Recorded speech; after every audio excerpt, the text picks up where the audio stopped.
हरे कृष्णा। आप सभी का हमारे चैनल किशन कन्हैया में हार्दिक स्वागत है। भगवान श्री कृष्ण जी और राधे रानी की कृपा आप सभी पर सदैव बनी रहे। आप सभी का दिन शुभ हो और आप सभी स्वस्थ और प्रसन्न रहे। आज आप सुनेंगे मार्गशीर्ष मास महात्म का अध्याय 18। इससे पहले के अध्याय में आपने जाना था नंदराय जी कान्हा को लेकर गौओं को चराने के लिए वन में गए थे और वहां किस प्रकार राधा जी प्रकट हुई थी और उन्होंने नन्हे से शिशु रूप कान्हा को अपनी गोद में उठा लिया था और रास मंडल का स्मरण किया था। आज के अध्याय में आप बहुत ही रोचक कथा सुनने वाले हैं। भगवान श्री कृष्ण और राधा जी के विवाह की इस कथा में आप जानेंगे कि स्वयं ब्रह्मा जी ने वृंदावन में जाकर किस प्रकार भगवान श्री कृष्ण और राधा रानी का विवाह संपन्न कराया और इसके बाद क्या हुआ, इसका वर्णन अब सुनिए। आज का अध्याय भगवान श्री कृष्ण ने जब राधा रानी को बताया कि राधा नाम का जप करने वाले भक्त उन्हें प्राणों से भी अधिक प्रिय है, तब श्री राधिका जी ने कहा, प्रभु मुझे गोलोक की सारी बातें याद है, मैं सब जानती हूँ। मैं उन बातों को भूल कैसे सकती हो। आप तो मुझे सर्वर रूपिणी बता रहे हो, वह सब आपके चरण कमलों की कृपा से ही संभव है। ईश्वर को कुछ लोग अप्रिय होते हैं और कहीं कुछ लोग प्रिय भी होते हैं। जैसे जो मेरा स्मरण नहीं करते हैं उसी तरह उन पर आपकी कृपा भी नहीं होती है। मैं खड़ी हूँ और आप सोए हो। इस समय बातचीत में जो समय निकल गया वह एक एक क्षण मेरे लिए एक एक युग के समान है। मैं उसकी गणना करने में असमर्थ हूँ। आप मेरे वक्षस्थल और मस्तक पर अपना चरण कमल रख दो। आपके विरह की आग से मेरा हृदय शीघ्र ही दग्ध होना चाहता है। सामने आपके चरण कमल पर जब मेरी दृष्टि पड़ी तो वह वहीं रम गई। फिर मैं क्लेश उठाकर भी उसे दूसरे अंगों को देखने के लिए वहां से अन्यत्र न ले जा सकी। फिर भी धीरे धीरे प्रत्येक अंग का दर्शन करके ही मैंने आपकी शांत मुखारविंद पर दृष्टि डाली है। इस मुखारविंद को देखकर अब मेरी दृष्टि अन्यत्र जाने में असमर्थ है, अर्थात कुछ भी देखने में समर्थ नहीं है। राधिका जी का यह वचन सुनकर पुरुषोत्तम श्री कृष्ण हंसने लगे। फिर वे श्रुति हों और स्मृतियों के मत अनुसार तथ्य एवं हितकर वचन बोले। श्री कृष्ण ने कहा, भद्रे, मैंने पूर्व काल में वहां गोलोक में जो निश्चय किया था उसका खंडन नहीं होना चाहिए। प्रिय, तुम क्षण भर ठहरो, मैं तुम्हारा मंगल करूंगा। तुम्हारे मनोरथ की पूर्ति का समय स्वयं आ पहुंचा है। राधे, पहले मैंने जिसके लिए जो कुछ लिख दिया है और जिस समय उस मनोरथ की प्राप्ति का निश्चय कर दिया है उस पूर्व निश्चय का खंडन मैं स्वयं ही नहीं कर सकता। फिर विधाता की क्या विसात है जो उसे मिटा सके। मैं विधाता का भी विधाता हूँ। मैंने जिनके लिए जो कुछ विधान कर दिया है उसका ब्रह्मा आदि देवता भी कदापि खंडन नहीं कर सकते। इसी बीच में ब्रह्मा श्री हरि के सामने आए। उनके हाथों में माला और कमंडलू शोभा दे रहे थे। चारों मुखंग पर मंद मुस्कान खेल रही थी। निकट जाकर उन्होंने श्री कृष्ण को नमस्कार किया और आगम के अनुसार उनकी स्तुति की। उस समय उनके नेत्रों से आंसू झर रहे थे, संपूर्ण अंगों में रोमांच हो आया था और भक्ति भाव से उनका मस्तक झुका हुआ था। स्तुति और नमस्कार करके जगत धाता ब्रह्मा श्री हरि के और निकट गए। उन्होंने अपने प्रभु को भक्ति भाव से पुनः प्रणाम किया। फिर वे श्री राधिका के गए और माता के चरण कमल में मस्तक रखकर उन्होंने भक्ति भाव से नमस्कार किया। शीघ्रता पूर्वक माता राधिका के चरणा बंदों को डोट अपने जटा जाल से वेशी करके ब्रह्मा जी ने कमंडलू के जल से प्रसन्नता पूर्वक उनका प्रक्षालन किया। फिर दोनों हाथ जोड़कर वे आगम के अनुसार श्री राधा की स्तुति करने लगे। ब्रह्मा जी बोले, हे माता, भगवान श्री कृष्ण की कृपा से मुझे आपके चरण कमलों के दर्शन का सौभाग्य प्राप्त हुआ है। यह चरण सर्वत्र और विशेषतः भारतवर्ष में सभी के लिए परम दुर्लभ है। मैंने पूर्व काल में पुष्कर तीर्थ में सूर्य के प्रकाश में बैठकर परमात्मा श्री कृष्ण की प्रसन्नता के लिए 600 हज वर्षों तक तपस्या की। तब वरदाता श्री हरि मुझे वर देने के लिए स्वयं पधारे। उनके वर मांगो, ऐसा कहने पर मैंने प्रसन्नता पूर्वक अभीष्ट वर मांगते हुए कहा है, गुणात परमेश्वर जो सबके लिए परम दुर्लभ है, उन राधिका जी के चरण कमल का मुझे इसी समय शीघ्र दर्शन कराइए। मेरी यह बात सुनकर यह श्री हरि मुझ तपस्वी से बोले, वत्स इस समय क्षमा करो, उपयुक्त समय आने पर मैं तुम्हें श्री राधा के चरणा बंदों के दर्शन कराऊंगा। ईश्वर की आज्ञा निष्फल नहीं होती, इसलिए ये मुझे आपके चरण कमलों के दर्शन प्राप्त हुए हैं। माता, आपके यह चरण गोलोक में तथा इस समय भारत में भी सबकी मनोवांछित है, अतः वे निश्चय ही जन्य और प्राकृतिक है। आप श्री कृष्ण के आधे अंग से प्रकट हुई हो, अतः सभी दृष्टियां से श्री कृष्ण के समान हो। परमात्मा श्री कृष्ण की आप देह रूपा हो, अतः आप ही इनकी आधारभूता हो। माँ, इनके प्राणों से आप प्राणवती हो और आपके प्राणों से यह परमेश्वर श्री हरि प्राणवायु कृष्ण नित्य है और आप भी नित्या हो। आप इनकी अंश स्वरूपा हो या यही आपके अंश है, इसका निरूपण किसने किया है? मैं जगत श्रेष्ठा ब्रह्मा स्वयं वेदों का प्राकट्य करने वाला हो। उस वेद को गुरु के मुख से पढ़कर लोग विद्वान हो जाते हैं, परंतु वेद अथवा पंडित आपके गुणों या स्तोत्रों का शतांश भी वर्णन करने में असमर्थ है। फिर दूसरा कौन आपकी स्तुति कर सकता है? स्तोत्र का जनक है ज्ञान और सदा ज्ञान की जननी है बुद्धि। माँ राधे, उस बुद्धि की भी जननी आप हो, फिर कौन आपकी स्तुति करने में समर्थ होगा जो ईश्वर के भी ईश्वर परमात्मा है। उनकी योग्य और अयोग्य पर भी समान कृपा होती है। जो पालन के योग्य संतान है उसका क्षण क्षण में गुण दोष प्रकट होता रहता है, परंतु माता और पिता उसके सारे दोषों को स्नेह पूर्वक क्षमा करते हैं। यह कहकर जगत सृष्टा ब्रह्मा उन दोनों के सर्व वंद्य एवं सर्व वांछित चरण कमलों को प्रणाम करके उनके सामने खड़े हो गए। जो मनुष्य ब्रह्मा जी के द्वारा किए गए इस स्तोत्र का तीनों संध्याओं के समय पाठ करता है, वह निश्चय ही राधा माधव के चरणों की भक्ति एवं दास प्राप्त कर लेता है। अपने कर्मों का मूल्य छेद करके सुदुर्जय मृत्यु को भी जीतकर समस्त लोगों को लांगतान गोलोक धाम में चला जाता है। भगवान श्री नारायण कहते हैं, ब्रह्मा जी की स्तुति सुनकर श्री राधा ने उनसे कहा, विधाते तुम्हारे मन में जो अभीष्ट हो वह वर मांग लो। राधिका जी की बात सुनकर जगत सृष्टा ब्रह्मा ने उनसे कहा, माँ आप दोनों के चरण कमलों की भक्ति ही मेरा अभीष्ट वर है, उसे ही मुझे दे दो। विधाता के इतना कहते ही श्री राधा ने तत्काल बहुत अच्छा कहकर उनकी प्रार्थना स्वीकार कर ली। तब लोकनाथ ब्रह्मा ने पुनः भक्ति भाव से श्री राधा को प्रणाम किया और उस समय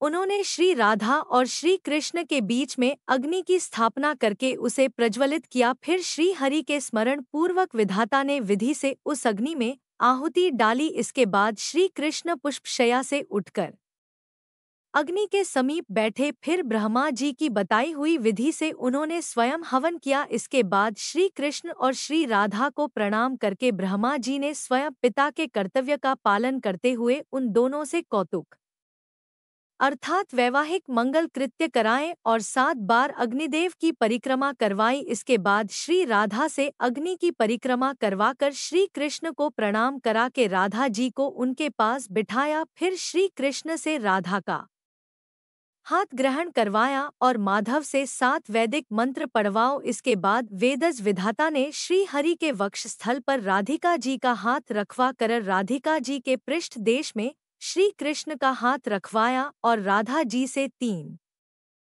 वैदिक मंत्रों का पाठ करवाया और इसके बाद ब्रह्मा जी ने पारिजात के पुष्पों की आजान लंबिंग माला श्री राधा जी के हाथ से श्री कृष्ण के गले में डलवाई। इसके बाद कमल जन्मा विधाता ने पुनः श्री राधा और श्री कृष्ण को प्रणाम करके श्री हरि के हाथ से श्री राधा के कंठ में मनोहर माला डलवाई। फिर श्री कृष्ण को बैठाया और उनके वाम पार्श्व में मंद मंद मुस्कुराती हुई श्री कृष्ण हृदय राधा जी को भी बैठाया। इसके बाद उन दोनों से हाथ जुड़वा कर 5 वैदिक मंत्र पढ़वाओ। इसके बाद विधाता ने पुनः श्री कृष्ण को प्रणाम करके जैसे पिता अपनी पुत्री का दान करता है उसी प्रकार राधिका जी को उनके हाथ में सौंप दिया और भक्ति भाव से वे श्री कृष्ण के सामने खड़े हो गए। इसी बीच में आनंदित और पुलकित हुए देवगण दुंदुभी आनक और मरज आदि बाजे बजाने लगे। विवाह मंडप के पास पारिजात के पुष्पों की वर्षा होने लगी। श्रेष्ठ गंधर्व ने गीत गाए और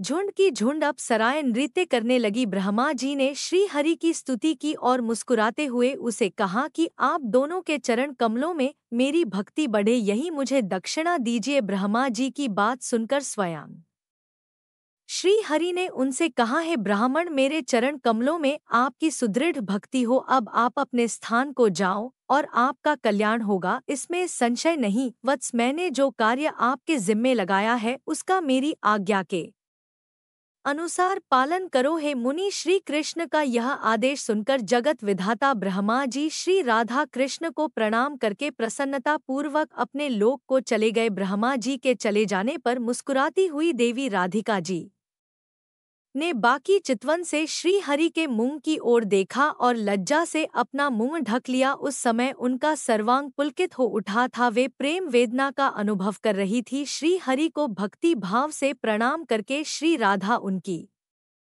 शैया पर गई। वहां चंदन, अगरू, कस्तूरी और केसर का अंग राग रखा हुआ था। श्री राधा जी ने श्री कृष्ण के ललाट में तिलक करके उनके वक्ष स्थल में चंदन लगाया, फिर सुधा और मधु से भरा हुआ मनोहर रत्न पात्र भक्ति पूर्वक श्री हरि के हाथ में दिया। जगदीश्वर श्री कृष्ण ने उस सुधा का पान किया। इसके बाद श्री राधा ने कपूर आदि से सुवासित सुरम्य तांबूल श्री कृष्ण को दी। श्री हरि ने उसे सादर भोग लगाया, फिर श्री हरि के दिए हुए सुधा रस का मुस्कुराती हुई श्री राधा ने आस्वादन किया, साथ ही उनके दिए हुए तांबूल को भी श्री हरि के सामने ही खाया। श्री कृष्ण ने प्रसन्नता पूर्वक अपना चबा हुआ पान श्री राधा जी को दिया। राधा जी ने बड़ी भक्ति से उसे खाया और उनके मुख अरविंद मकरंद का पान किया। इसके बाद मधुसूदन ने भी राधा से उनका चबा हुआ पान मांगा, परंतु राधिका जी ने नहीं दिया। वे हंसने लगी और बोली, क्षमा कीजिए। माधव ने राधा के हाथ से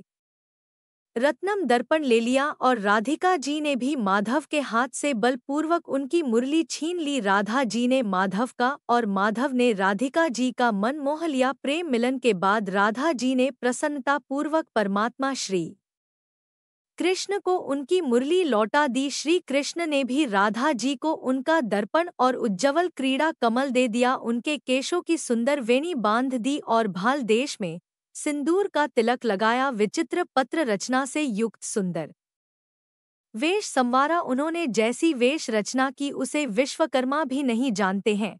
फिर सखियों की तो बात ही क्या है। जब राधा जी श्री कृष्ण की वेश रचना करने को उद्यत हुई तब वे किशोर अवस्था का रूप त्याग कर पुनः शिशु रूप हो गए। राधा जी ने देखा बाल रूप श्री कृष्ण क्षुधा से पीड़ित हो रहे हैं।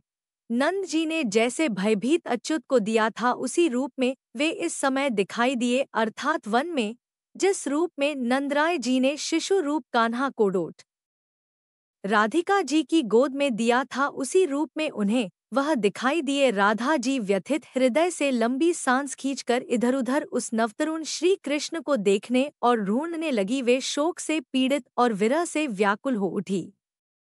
उन्होंने कातर भाव से श्री कृष्ण के उद्देश्य से यह दीनतापूर्ण बात कही, माहेश्वर, आप अपनी इस दासी के प्रति ऐसी माया क्यों करते हैं।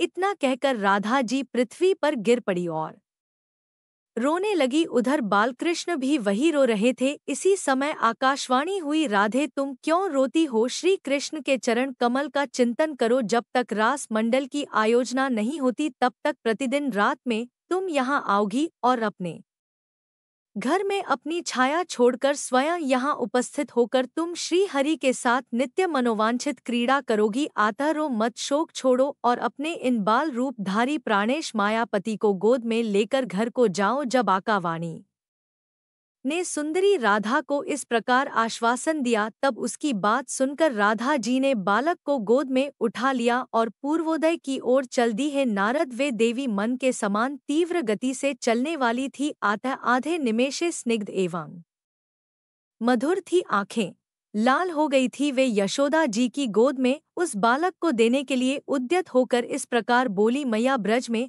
आपके स्वामी ने मुझे यह बालक घर पहुंचाने के लिए दिया था। भूख से आतुर होकर रोते हुए इस स्थूल काय शिशु को लेकर मैं रास्ते भर यातना भोग रही हूँ। मेरा भीगा हुआ वस्त्र इस बच्चे के शरीर में सट गया है। आकाश बादलों से घिरा हुआ है, अत्यंत दुर्दिन हो रहा है, मार्ग में फिसलन हो रही है, कीच बढ़ गई है।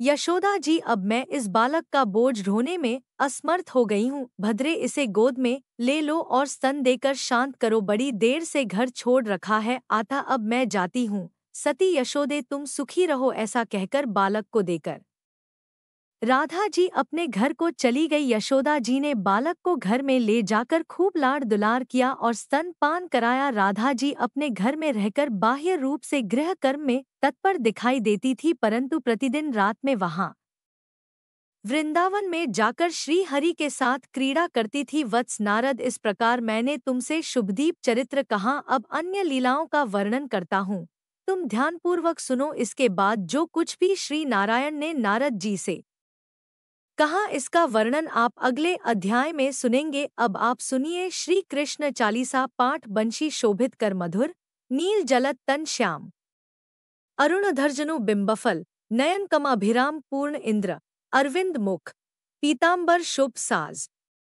जय मनमोहन मदन छवि, कृष्णचंद्र महाराज जय। यदुनंदन जय जगवंदन, जय वसुदेव देवकी नंदन, जय यशोदा सुत नंद दुलारे।